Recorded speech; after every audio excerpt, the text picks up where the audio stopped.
Hello, this is Alessandrina with Dexter and Alessandrina. And today I wanted to answer a question from a wonderful person who essentially I talked to a few days ago and who was looking for help in being able to change and transform and really anchor the change in their being. And when I talked to this person, they had a misapprehension that the ways in which they had been in the past would essentially resurface and it wouldn't stick. So being afraid of it not sticking.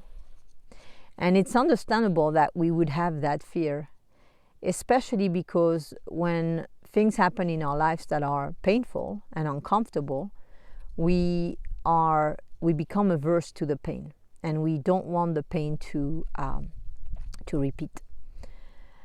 Now, what's very important to understand in this process is that the moment that we're afraid of the pain reoccurring, of the past rehappening, now we become focused on that, and we become essentially resonant energetically with that. So we're back in the past. We're back in what we don't want.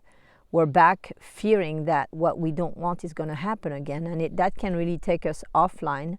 That can prevent us from further anchoring and integrating the changes that we're making. Of course, it's very understandable and that someone would not want the things of the past to repeat, especially if they're uncomfortable or painful. And ultimately, that aversion will drive your process of decision on a daily basis and not allow you to really appreciate and enjoy the progress, the wonderful progress that you've made, all the ways in which you've changed, all the new things that you're bringing into your life, all the things that you're doing differently, and to be able to really feel the benefits of those changes and to continue with patience, with really discipline, conscious discipline, to continue to integrate further.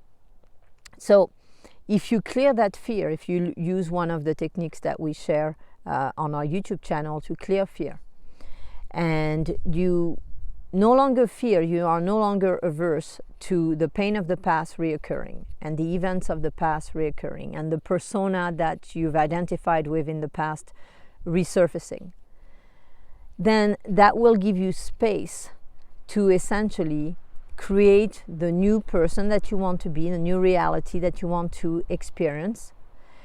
And it might take some time, it might take some practice to do that, meaning that if you've had aversion in the past to pain and discomfort, that might essentially bubble back up into your process, into your thinking mind, and you might feel very uncomfortable and very unsafe, feeling out of control with this idea of being open to the unknown and just continuously refocusing on what you want and your path and what you're defining for yourself and all of your progress.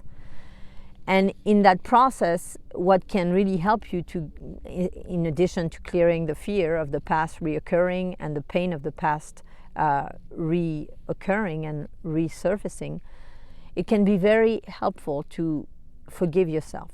Forgive yourself for the past, forgive yourself for right now, forgive yourself for your fear, forgive yourself for anything that shows up where you might feel like you're going back into the past, that it's not sticking, that some behaviors are not fully let go of, that they're still being triggered from time to time. And when you do that, when you go through that process of forgiveness and you give yourself that space to grow, to learn, to evolve, and you, first of all, you'll feel a lot more patience, you'll be a lot more grounded, you'll feel a lot better about yourself. And it will really give you the opportunity to assess and evaluate from moment to moment how much you're growing and how much the things that you are doing are helping. And then you'll also have the capacity to understand that when things resurface, it's not that you haven't done the work, it's not that you haven't cleared them, it's not that you're doing something wrong or that you're bad. It's simply that we're fragmented. So you may have worked on something, and there might be root causes for that thing that haven't been completely resolved. So everything that we think, everything that we do, everything that we feel comes from, some subconscious influence. We're not, especially if we don't want to do it and we're doing it.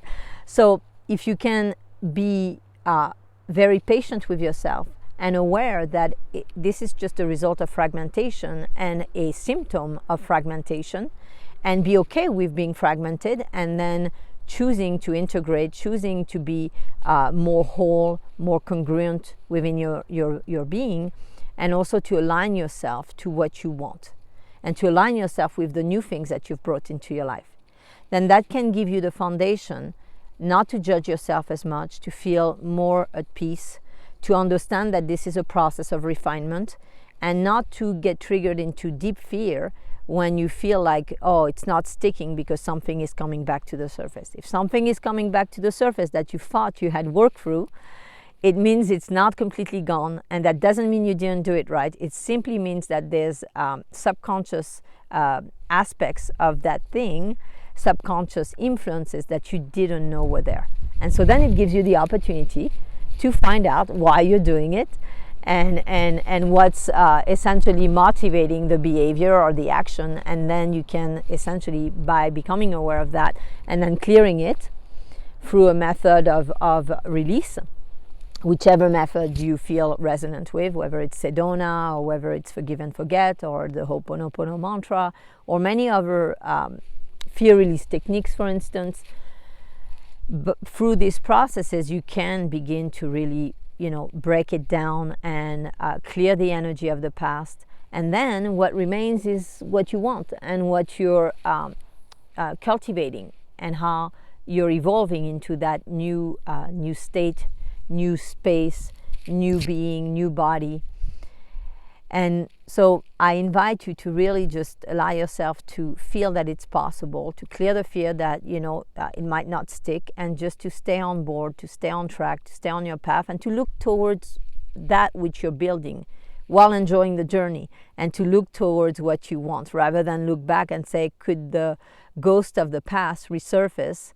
And then you're looking back. And if you're looking back, you're not looking forward. And if you're looking back, you're in the energy of the past rather than being in the energy of the future.